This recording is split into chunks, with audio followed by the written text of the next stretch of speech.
চায়ের কাপে চুমুক দিতেই নাকে ভেসে আসে টাটকা লেবু পাতার মোহময় ঘ্রাণ।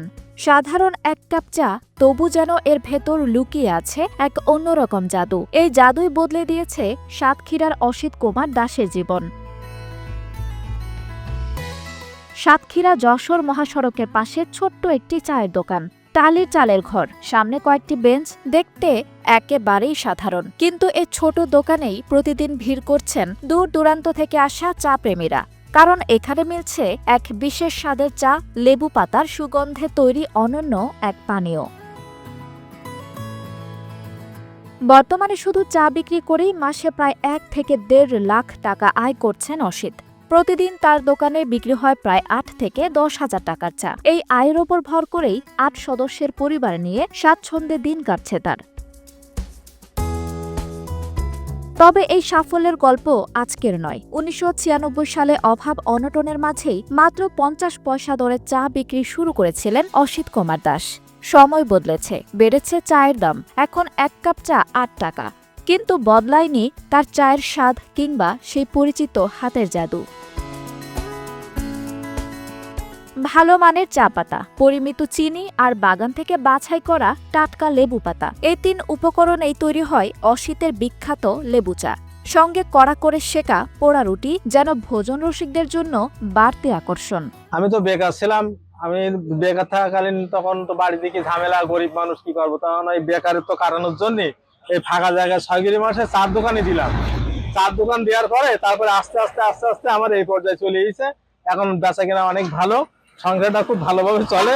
আর লেবুর পাতার জন্য অনেকেই চা খাতে আসে, শুধুমাত্র লেবুর পাতায় দেওয়া হয় চাই। 7 থেকে 800 বা 900 কাপ চা বিক্রি হয়, দৈনিক 8-9 হাজার টাকা বেচা কেনা হয়, বা 10,000 হতে পারে। কোনো কৃত্রিম সুগন্ধি নয়, বিশেষ কৌশলে লেবু পাতা ব্যবহার করেই তিনি তৈরি করেন এই অনন্য স্বাদ। ফলে প্রতিদিন সাতক্ষীরা শহর ছাড়াও দেশের বিভিন্ন প্রান্ত থেকে মানুষ ছুটে আসেন তার দোকানে। 1 কাপ চায়ের স্বাদে মুগ্ধ হয়ে তৃপ্তির হাসি নিয়ে ফিরে যান তারা। বিভিন্ন জায়গায় চা খাই, কিন্তু চা খাওয়ার ভিতরে যে সাগরি আমার এখানে অনেকটা পার্থক্য আছে। এখানে আমরা যে স্বাদটা পাই, হালকা লিগার হলে লেবু চা একটা খুব সুন্দর, আমরা অনেক দূর থেকে এখানে লোকজন চা খাওয়ার জন্য আসে। আমরা যেটা দেখেছি আগে থেকে এখন পর্যন্ত, সেটা হচ্ছে যে উনি চাটা পাতা দিয়ে, আমরা যেরকম সাধারণত লেবুর রস করে খাই, উনি যে লেবুর পাতা দিয়ে চাটা বানায়, যার জন্য এই নতুনত্ব বা স্বাদটা আলাদা, ভিন্নতা, যার কারণে আমরা এখানে খাই। এবং আমার মতো অনেক প্রতিদিন শত শত হাজার হাজার মানুষ দেখি এখানে চা খেতে দাঁড়ায়।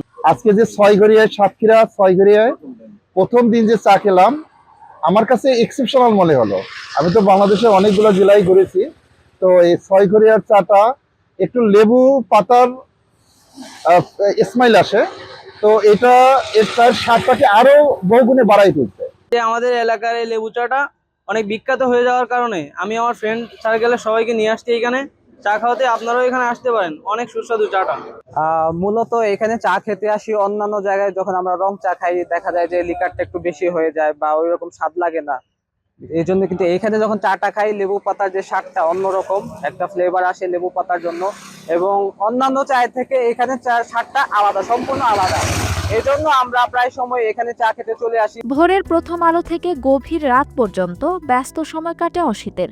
জেলা শহর ছাড়িয়ে এখন দেশের নানা প্রান্তে ছড়িয়ে পড়েছে তার খ্যাতি।